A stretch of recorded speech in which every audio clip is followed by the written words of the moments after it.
pleasure to give the floor to Roland Coste. He's the director of the Ministry of Foreign Affairs of Savoie. And he's going to be speaking on emerging movements and the specific case of Savoie. Please. Thank you. Ladies and gentlemen, members of the European Parliament, representatives of the UNPO and representatives of the Moritz Computer Center. I am neither an orator nor a politician, and I feel honored and grateful to you for giving me the opportunity to speak here in the European Parliament in Brussels on behalf of the provisional government of the state of Savoie. We highly respect your position and role within the European and international institutions. I am addressing you as a representative of the people who shared its destiny with Europe for close to 1,000 years prior to its annexion to France. Savoie, a small country of 10,000 square kilometers, bordering Italy in the northwest, France in the east, and Switzerland in the west, was the last colony to be annexed to France in 1860. The Times correspondent in Geneva wrote the following in the paper on April 28, 1860, subsequently reprinted in the Journal de Genève on May 3, 1860. Yesterday was the important day when Savoie was to vote on the Treaty of Cession, and I came to wonder whether I should cross the Swiss border to dirty newspapers' columns with the tale of the most abject farce that was ever played in the national history. Whereas the people of Savoie had enjoyed decent living conditions under the empire of Napoleon III, they began to rise against the newly installed Third Republic as from 1871. The unity called for by the new French Constitution meant the end of the rights occurred by the votes of 22nd and 23rd April 1860. Even the free and neutral zones, which were not dismantled in 1871, ended up being so later. The claim of the Savoy people to have their rights respected dates back to more than 140 years back. The abolition of nationality, followed by the disappearance of a great number of Savoyans during the First World War, meant that there were few acts for recognition of our people, despite the condemnation in 1932 by the International Court of Justice in The Hague for the non-respect of the free zones of Savoy dating from 1850. In 1945, in the aftermath of the Second World War, with the number of deaths in Savoy increasing once again, the rebirth of the Savoyan identity came this time not from Savoy, but from Austria. Paradoxically, deported Savoyans learned from Austrians a different story of their rights of Savoy, which resulted in the Free Savoy movement, as France has never respected the most important Savoyan right, their neutrality. For more than 65 years, Savoyans have demanded their recognition, a demand which has grown even stronger since 1966, with the creation of the Savoyan League. This claim for recognition as a separate people has been ongoing for several generations. Every people, with the assistance of the UNPO and others, can ask for the recognition, acknowledgement of its history and its future ambitions, as long as no foreign nation is an obstacle to the process. But what happens when a people does so without outside help? How can it demand self-determination when it cannot be heard in order to be recognized? Many people aspire to recognition, autonomy, even independence. In what way can this be achieved?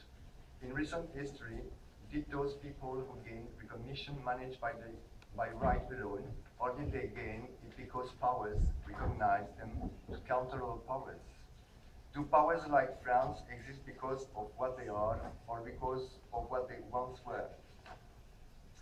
On the characteristics of the people, the fundamental elements on which the nation is built. Should the Tatars in Crimea, torn between Ukraine and Russia, a minority of Savoyans, not have their say on their survival? Self-determination, the process by which a person controls their own life. Is self-determination really achieved by the people who demand it? It would seem that in recent years, self-determination is more often used as a bargaining tool by some powers, while they leave out the people who have been aspiring for years to achieve their own recognition. The formatting of citizens by the history taught in schools drives people little by little, day by day, towards a programmed uniformity. And yet, belonging to a group or individuals does not stem from schooling, but from roots, from one's own education, one's living experience, a bit like when an adopted child feels the need to know his or her origins, even without being sure he or she is adopted. Adoption makes the child feel accepted in the environment where he or she lives, but not deep inside him or himself. It is not by forcing people together that we can build a constructive future, but it is by respecting each other, accepting people's differences, that we can create a better world, where each can find their place. Self-determination in the 21st century also means respect, because independence or autonomy is not withdrawing into oneself, but opening up towards others, and work and trade could only be beneficial to getting people together. But only if real equality between these people exists, and if the term self-determination recovers its original meaning. Self-determination is depicted in the media as populism, in its negative sense, when, on the contrary, it brings people closer to their roots and allows us to keep our bearings while opening up to the outside. We do not build houses to shut ourselves in, but to invite friends and neighbors in. We build our ideal without alienating ourselves from the outside. Out of 43 peoples registered in the UNPO, how many wish for self-determination in order to withdraw within themselves? We have had the opportunity to meet some, to talk to others, and none would define self-determination as exclusion, but as a will to work for the whole world, with the whole world respecting the characteristics of each and every one. We say yes to the right to decide, but the right to decide by and for oneself in order to better serve the interests of our people and better integrate oneself in the world. The importance of a nation is not its size, and yet the Europe of people has become the Europe of nations. Without recognizing the people who make it, how can Europe offer a peaceful future? Respect must be mutual, trust must be earned, but Europe does not respect its promises, gaining favor from governments, but also the mistrust, not to say the rejection of minorities. In recent weeks, a lot has been said about Scotland and Catalonia.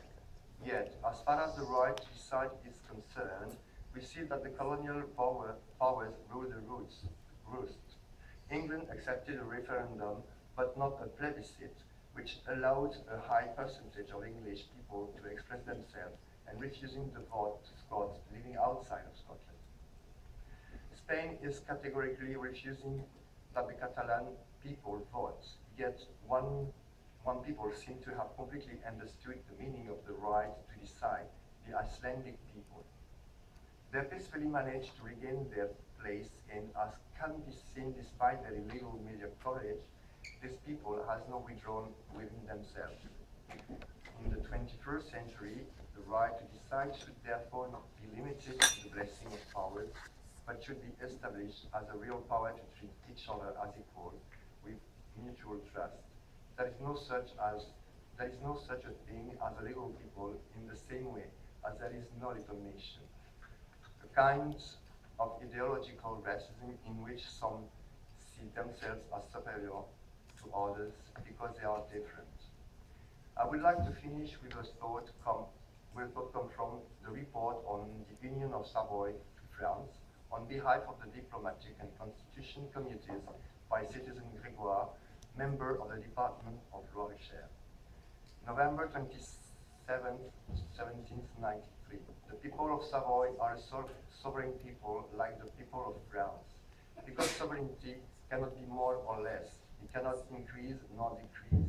The gradual increase of population and wealth increases power, but not sovereignty. Geneva and San Marino have it to the same degree, as France or Russia. And when a nation of few people is joined with one of many, it must relate to it on an equal footing. Otherwise, it is a slave. Thank you to all of you, supporters of the freedom of all oppressed people, for the opportunity to speak today.